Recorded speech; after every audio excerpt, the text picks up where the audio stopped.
Hey guys and gals, and welcome into episode 8 of the Cardboard Critics podcast here at the Hollywood Rips studio. Thanks for joining us. As always, I'm your host, Mr. Hollywood, joined as always by the legend of Lawrence, Kansas, that is, Joe Nasty to my right. Boy, oh boy, was it an eventful week in the sports and sports card world. Millions of dollars of cards were stolen, benches cleared in baseball this week. We have a rookie starting the All-Star game, and so much more. But we're going to start this week a little different. We're going to start with hobby news. So, just last weekend in Dallas, one of the biggest card shows of the year, over $2 million worth of sports cards was stolen. How was it stolen? So, it actually happened after the show was over. And this one dealer had quite literally millions of dollars worth of cards.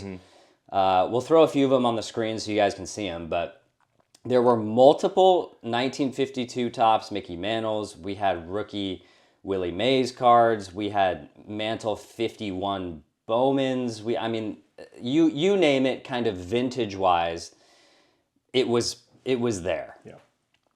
So 4 guys decided to kind of team up, and they kind of cased the show for a few days and to see what the patterns were of this dealer. And one guy posed to stack chairs at the end of the show for 2 hours. Right. And then the other 3 distracted the 3 dealers while this guy stacking chairs came up and grabbed this case off the ground that had $2 million plus of sports cards in it, walked out the front door, and voila, cards gone. I did a couple posts about this earlier, so, a lot of people kind of know my take on it, but I'm curious to hear your take on it as well. Mm-hmm. So, just first thoughts. What do you think? What do you think about this? It's crazy. Well, my first thought is, my hot take is, thievery is bad. You should not be a thief. No, it's wild. I saw the video. I just watched this morning, and the thing about it is, it's not like this Ocean's 11 type of heist.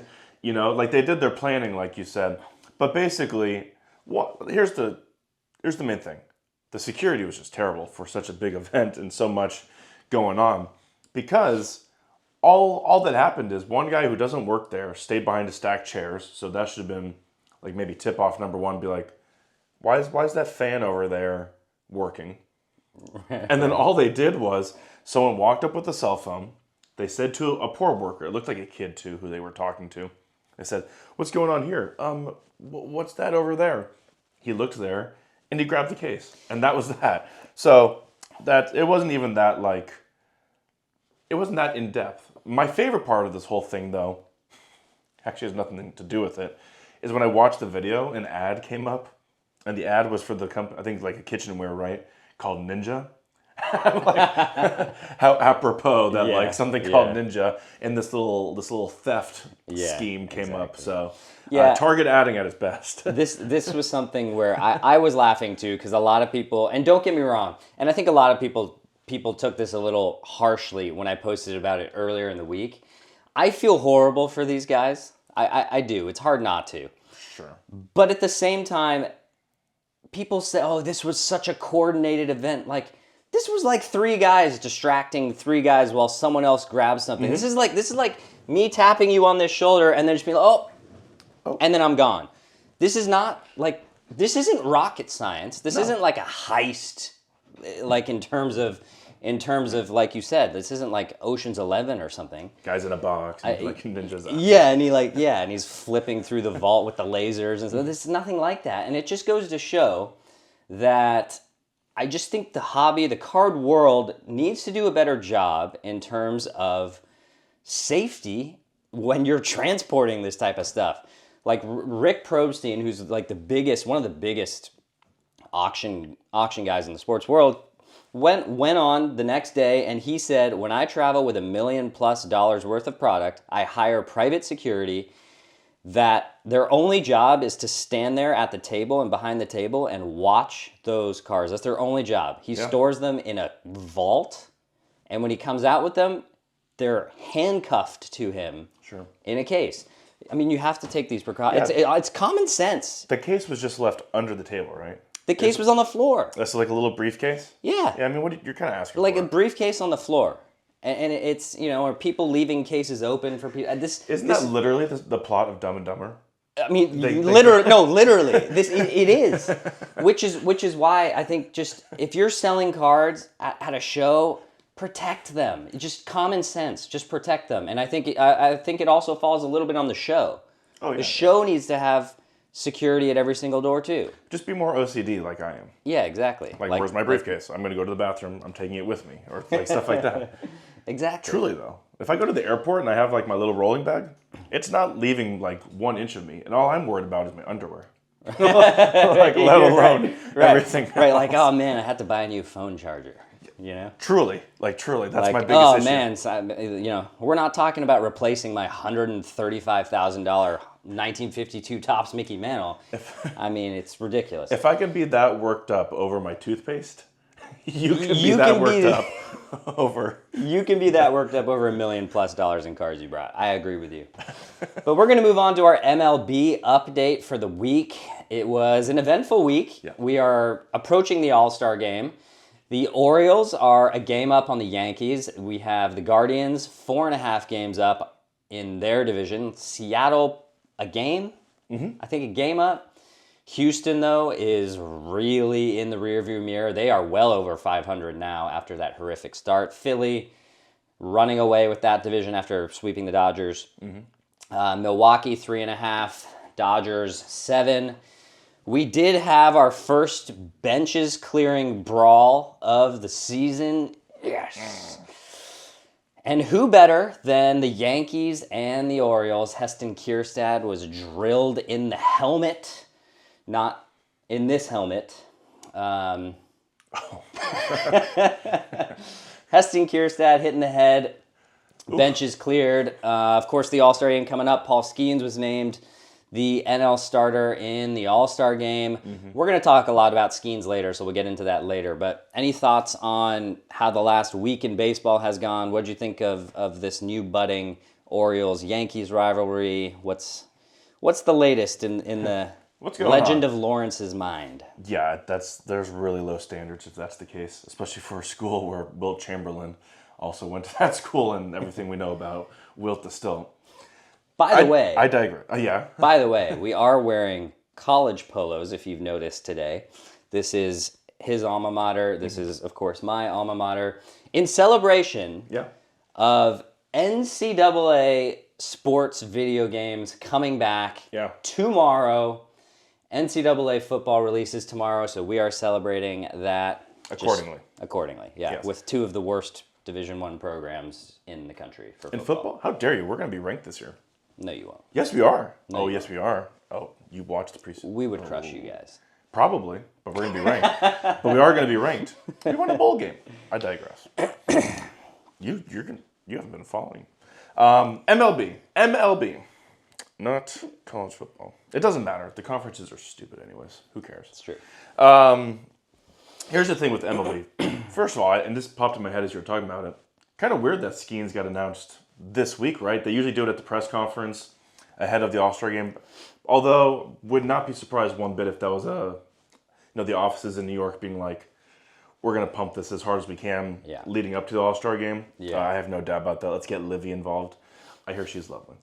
But in terms of MLB as a whole, the rivalry, like you said, the Red Sox are dipping. The Orioles are surging. There's such close proximity. They play each other so much. Yankees. Well, no. I'm saying the Yankees versus the Orioles. I'm saying you're saying the Red Sox. Red Sox are dipping, so as the Yankees are still contending for the moment, there's a new challenger within that division. Right. At the moment. And there's never really any juice when they play Tampa Bay. Mostly because it's all Yankee fans when they play at the Trop. Things are tightening in the AL. All the races are pretty close now after we talked about a few weeks ago that there's just nothing going on in terms of division races. And just as the Yankees couldn't buy a win for the last 2 weeks. The Orioles did not take advantage. They are, I think, now a game up after they won today. Yeah. But they had just lost 5 games in a row before they walked things off here today on this Sunday. So, keep an eye on that race. We've been saying that ever since we started the show. The AL East will be really exciting, going through the trade deadline, going into September, and so on and so forth. And then the National League's pretty wrapped up. Yeah. We could do an entire show on the trade deadline in the AL, on the AL East and the AL West. I think the AL West is, as much as it's close right now, we know what's going to happen. I mean, it's only a matter of time before the Astros are 8 games ahead of the Mariners. Unless the Mariners go out and get some significant batting help. Their pitching has been insane. Very. But they cannot hit. They just cannot hit baseballs. No. It's wild.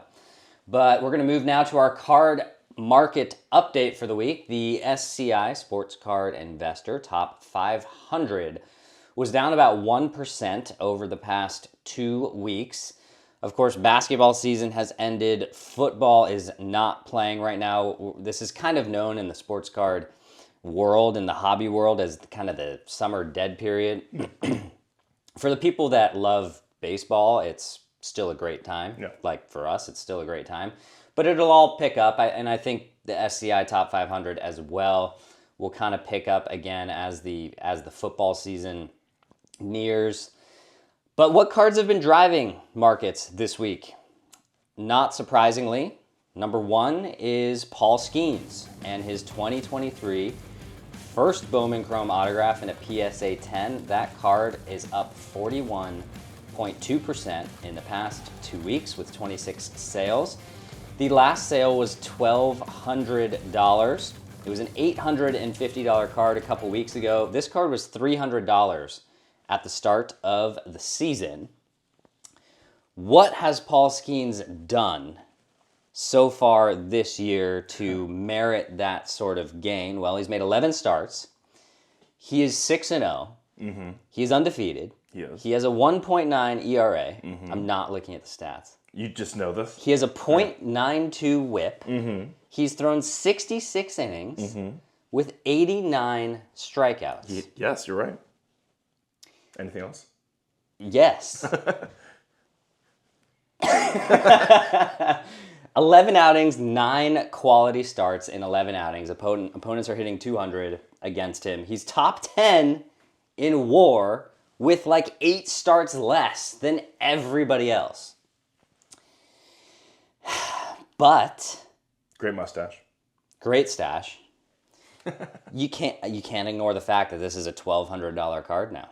Sure. In a PSA 10. What are your thoughts on Paul Skenes, number 1, and then number 2? At $1,200, is it too steep? So I think everyone probably lost the opportunity on the Paul Skenes train pretty recently because it's only, barring injury, which we never hope for, but with pitchers, especially these days, is unfortunately kind of likely. It's only going to go up from here. He's about to start the All-Star game. He's probably going to be blown by 103 mile per hour fastballs on the national stage against the American League's top hitters. I think I know the question you'll probably ask following this, so I'll hold off for a second.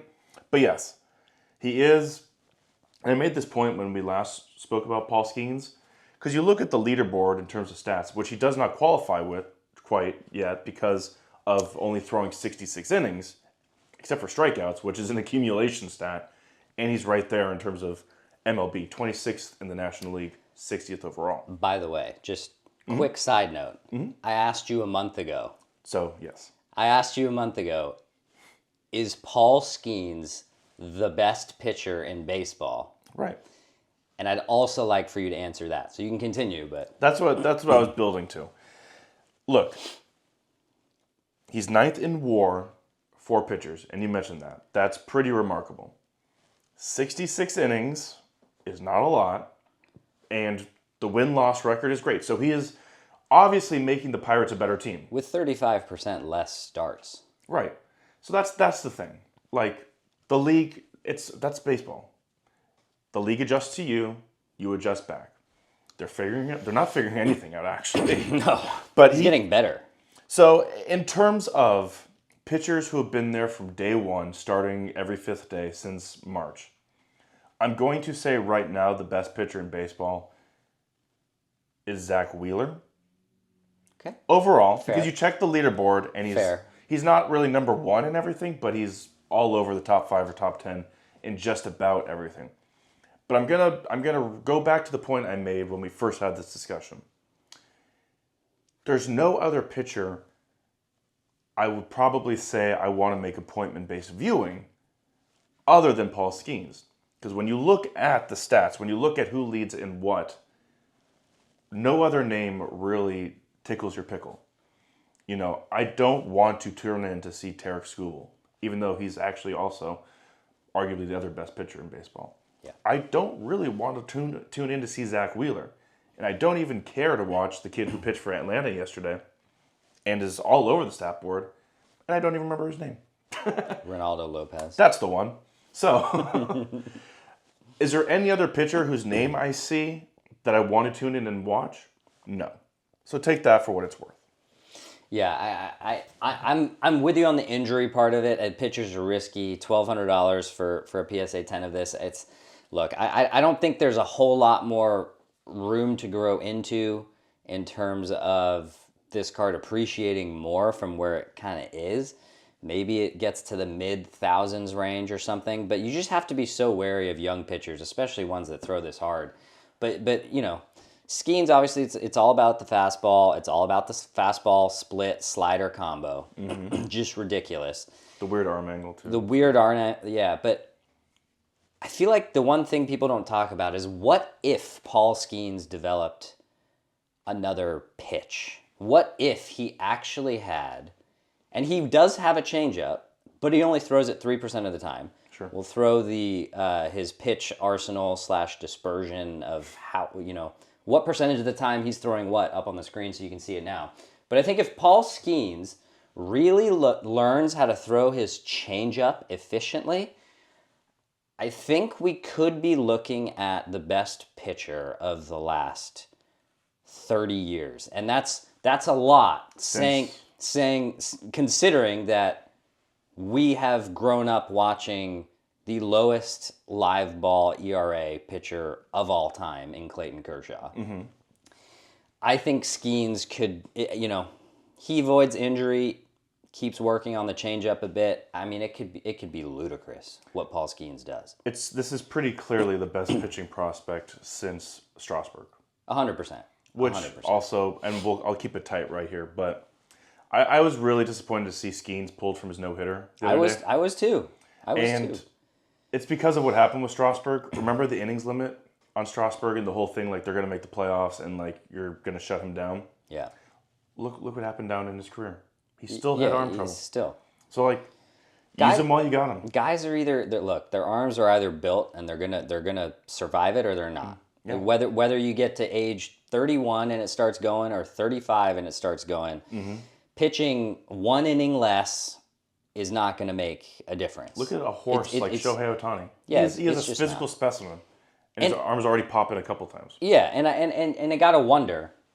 I bet you the MLB was disappointed that he was pulled too. 100%. Can you imagine the field day that media would have if a rookie pitcher threw a no-hitter and was declared the all-star starter in the first game? First all-star starter since Hideo Nomo in 1995. The tornado. By the way. Love.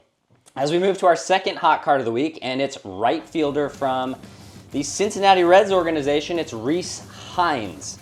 His 2019 Bowman Draft first chrome autograph in a PSA 10. That card is up 246% over the past 7 days. 29 sales. It is now $242. It was $70 a week ago. $70. He's come up to the majors. He's only played 5 games. Maybe it's 6 now. But what's he done in those 5 games? He has hit .474, 3 homers, 8 RBIs. His OPS is 1.711. Throw a couple stolen bases in there.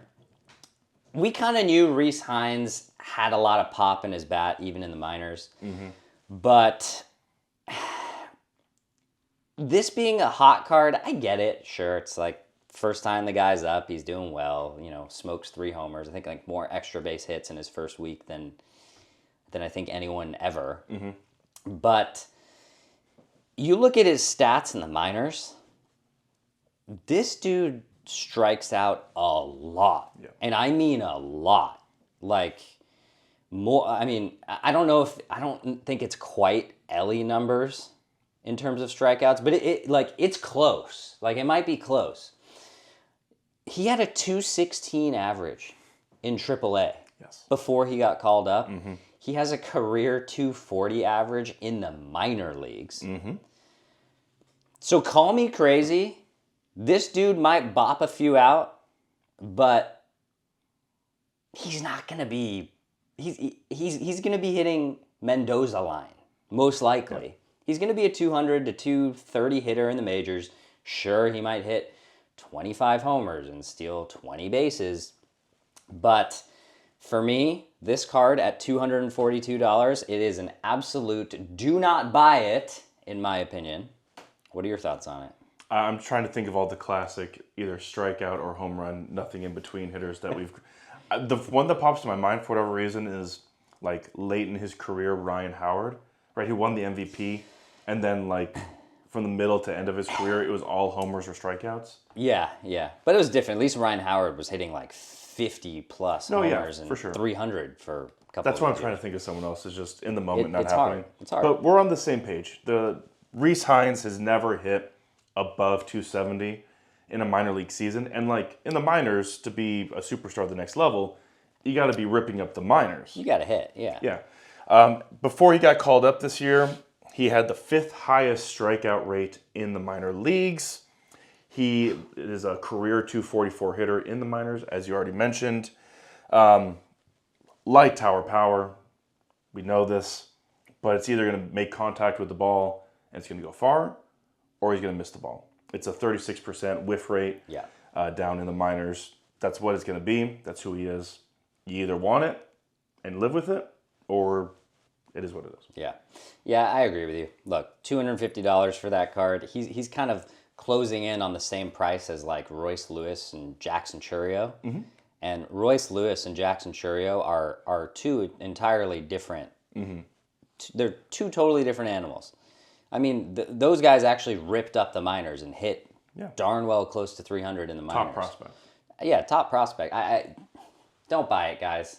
Don't buy it. Mm. And if you have it and you bought it at $70, sell it. Maybe you're from his hometown. Please sell it. But of course, we always have hot cards, and what cards are driving the market down? It is our cold cards segment of the week. And number one on cold cards, and maybe it's a surprise to you, maybe it's not, but it's the 2018 Topps Chrome Base rookie card of Ronald Acuna Jr. in a PSA 10. It was down 31.7% in the past month, sorry. There's been 47 sales of the card. The last one was at $41. It was a $350 card at its peak in 2021, interestingly. When he was hurt. It did get to well over $100 last year, but Ronald Acuna's prices are falling across the board. It is not a surprise because this is not the same ACL he tore last time. So not only do we have someone who you have injury concerns on one knee, you now have someone who has done the same thing to his other knee. Mm-hmm. And the fashion in which Ronald Acuna Jr. has been injured, they've both been total freak plays. Mm-hmm. The first one, fielding out in center field, I think like kind of misjudging with the wall, or I forget exactly, but it was on the warning track when he was fielding. The second one obviously came as the catcher kind of faked to try and double him off or something at second base. He was trying to avoid like a pickle. Yeah, trying to avoid a pickle. But here's the thing. A lot of people are still high on Ronald Acuna Jr. and they're saying, oh, this is the dip of Ronald Acuna Jr. and it's time to buy. My problem with it is if you're the Braves and you know that Ronald Acuna Jr. has torn both ACLs and it has never been in the batter's box, right? How can you realistically say, yeah, Ronald, I'm going to let you loose on the base paths and you're going to steal 50 bases again, 50 plus. I mean, no chance he ever steals 70 again. No. But how can you, like, as a manager just trying to manage him, right?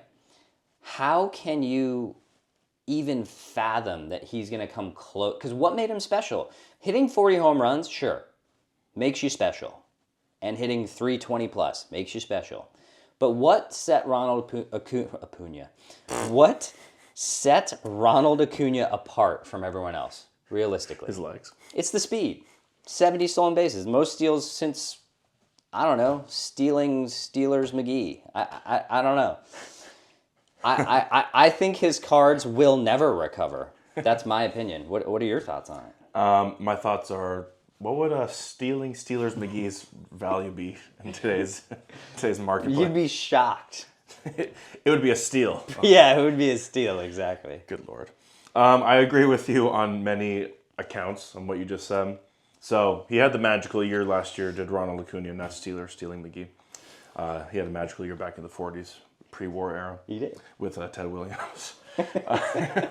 Acuna had that magical year, but yeah, there's the repeated injury issues, and that's the main thing here. I agree with you basically on everything you said, so I'm just going to say this and leave it in the ether and make the people think. 2021, the Braves won the World Series. Yeah. Sure. Now, what's happened since then? Much like the team we've seen here in town, and this is not something that gets talked about a lot, the Braves have also flamed out in the NLDS since they won that World Series. And I just said this. Who was actually not rostered and who was not playing when they won that World Series?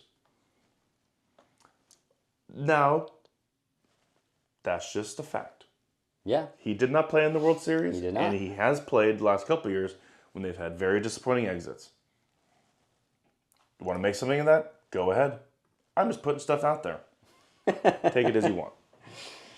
Well, we'll let you guys make your own decisions on that, but we're going to move forward to our second cold card of the week, and it is the 1996 Fleer Decade of Excellence, Michael Jordan in a PSA 9. Look at that. Oh. We happen to have one here. How do you like that? But this card is down 19% over the past 2 weeks. There have been 28 sales of it. It is $42 now. It was $56 a couple weeks ago. Of course, this is the classic 1986 Fleer design. It's beautiful. Except you do have kind of the gold lettering. We'll throw it up on the screen so you can see it a little closer up. You do have the gold lettering that says Decade of Excellence sort of on the bottom left corner of that. My opinion on this is, look, everyone wants the 86 Fleer Michael Jordan, right? If you want that card in a PSA 9, you know how much it costs? I'm going to guess very little. Yeah. No. Oh. We'll throw it up on the screen now, but the 86 Fleer Michael Jordan PSA 9, if you want that card, you got to shell out $19,000. That's it? That is $1,000 19 times. Oh. When you spell it out like that, that seems a lot more to me. Yeah.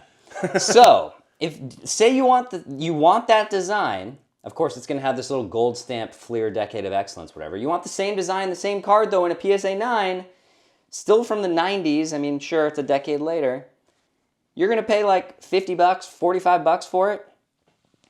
I love this card because let's be honest, who is realistically going out and being like, oh yeah, I'll take a $19,000 card today, you know?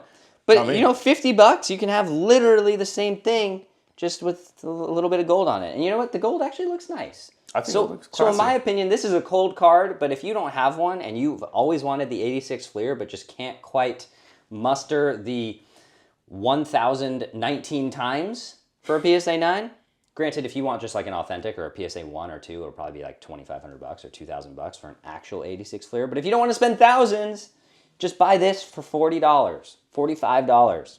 This one. I'm telling you, it's cold right now. If you want it, buy it. That's what I'm going to leave it at. Into our last section of the show, and it's our invest ? Section. Mm-hmm. And today we are going to talk a little bit of NFL. Drake London of the Atlanta Falcons versus Jaxon Smith-Njigba of the Seattle Seahawks. Both of their PSA 10 silver prisms are sitting at $80 for Drake London and $56 for Smith-Njigba, respectively. Just for perspective, so you guys know, Justin Jefferson, probably not necessarily debatable that he's the best receiver in all of football. Maybe some people would argue CD. But that's a $470 card. I would not argue that. I wouldn't either. It's a $400. Justin Jefferson's silver rookie is in a PSA 10 is $470. So we debate Drake London versus Smith-Njigba. Of course, why do people think Drake London's going to have a big year? Well, the Falcons finally have a quarterback who can sling it. Mm-hmm. First time since Matt Ryan slinging it to the other team. Kirk Cousins now in Atlanta. Matt Ryan had a good career. He did. He won an MVP. He did win an MVP. He also is the biggest choke job in Super Bowl history. People don't give enough credit to Kyle Shanahan for being Mr. Choke himself. I hear that. But anyways, Drake London had 110 targets last year, 905 yards, and 2 touchdowns. I think a lot of people were expecting a little more of a jump for him. Sure. Smith-Njigba, I believe, or did I get that wrong? Smith-Njigba had 93 targets, 628 yards, and 4 touchdowns. Drake London's 6'4", a little more of a downfield threat than Smith-Njigba is. Definitely. But we also saw, the question becomes, how does Kirk Cousins come back from that Achilles tear? Is he the same quarterback? Who knows? We'll kind of get the same experiment from Kirk Cousins and Aaron Rodgers this coming season. Sure. The other question is Geno Smith, because Geno Smith had quite a regression last year. 10 touchdown passes less. Seahawks have a new head coach that is very defensive oriented. If you follow the NFL, you probably know that he is coming from the Ravens. He was the defensive coordinator for the Ravens, I believe. But Tyler Lockett struggled last year. You would think Smith-Njigba kind of takes more lion's share from him. $53 for Smith-Njigba upside or $80 for Drake London upside. Go. So I've been excited about Drake London for a long time. I remember when he was still in high school and he was this basketball and football, pretty high-level recruit, obviously for football. And there was the videos of him doing incredible dunks and like all-star showcases. So Drake London, following him for a while now, always been really excited. I think Smith-Njigba had a really solid year, and it was just sort of an accumulation of like a couple pretty good games here or there. Yeah. But he never broke 100 yards in any game. No. Sure, rookie season. He's also got two Pro Bowl receivers to battle with. Of course, yes. There's no denying all the different factors, but the fact of the matter is, that's what happened. Tyler Lockett's been doing this for a while, and you mentioned Tyler Lockett. I think that's a pretty natural flip-flop eventually as the year goes on. Lockett's game is predicated on speed and quickness, and he's, ever since he came out of K-State ages ago, like, he's been that quick. It's got to start eroding pretty soon here. 32. He is, wow. I mean, I still remember when he was at K-State. Regardless, I like the factor of Kirk Cousins coming in because Drake London, although he hasn't scored a touchdown since the Falcons' 4th game of the year last year, if you can believe that, still put up better numbers with Marcus Mariota, who's not an NFL thrower. I think that's been proven at this point. Yeah. And Desmond Ridder, who was just above his skis. He just wasn't able to make it happen. Just not ready. Smith-Njigba, beautiful wide receiver. All these guys coming out of Ohio State. Smith-Njigba, Marvin Harrison's going to be a rookie this year. There's other guys that, of course, I'm now forgetting at this moment. But Ohio State's been wide receiver factory for a while. I just love the raw physical ability of Drake London. And with a guy who truly understands the position, Kirk Cousins doesn't need his legs. Everything for him comes from up here. Right. So I'm not a huge Kirk Cousins fan in terms of if you want your team to be like a true Super Bowl contender. Right. But London's going to put up stats this year. He'll put up stats. Yeah. Honestly, at $80 and $53, I think both of these guys have plenty of upside at their current price. You compare it to Garrett Wilson over in New York. His PSA 10 silver, granted, he did have 1,000 yards last year and 170 targets without Rodgers. That PSA 10 is closer to $150. We're talking half that for London, and even less than that for Smith-Njigba. I think both of them honestly are a buy if you feel strongly about either one of them, because Geno, less yards, less touchdowns, less yards per completion across the board. His completion rate was down 5% last year. Smith-Njigba, not a huge guy. No, has a lot of, but he does, I think, at the combine or of all eligible college draftees in his year, the amount of separation that he was able to get was ludicrous, not even close compared with anyone else. So that being said, in Seattle, they have a lot of undersized receivers outside of DK Metcalf. Yeah. So I think they could all have great years, honestly. I don't think you can go wrong with Drake London or Jaxon Smith-Njigba. You're reminding me. It's Garrett Wilson also went to Ohio State, and Chris Olave. Yes. Those are these are the receivers that have been. And now we have Marvin Harrison. Yeah, the marvelous Marvin Harrison Jr. It's crazy. It's just a factory from Ohio State. But that'll do it for episode 8 of the Cardboard Critics podcast. Hope you enjoyed today's show. Thanks for joining us as always. If you're new here and enjoyed the banter, don't forget to like and subscribe to the channel down below. That's right. Oh, you want me to do that? Yeah, hit the button. There we go. So that you don't miss the next one. That's right. So for both of us here at the Hollywood Rip Studio, we'll see you next time right back here next week. Mr. Hollywood, you thought I was just going to go straight through it. I did. Out.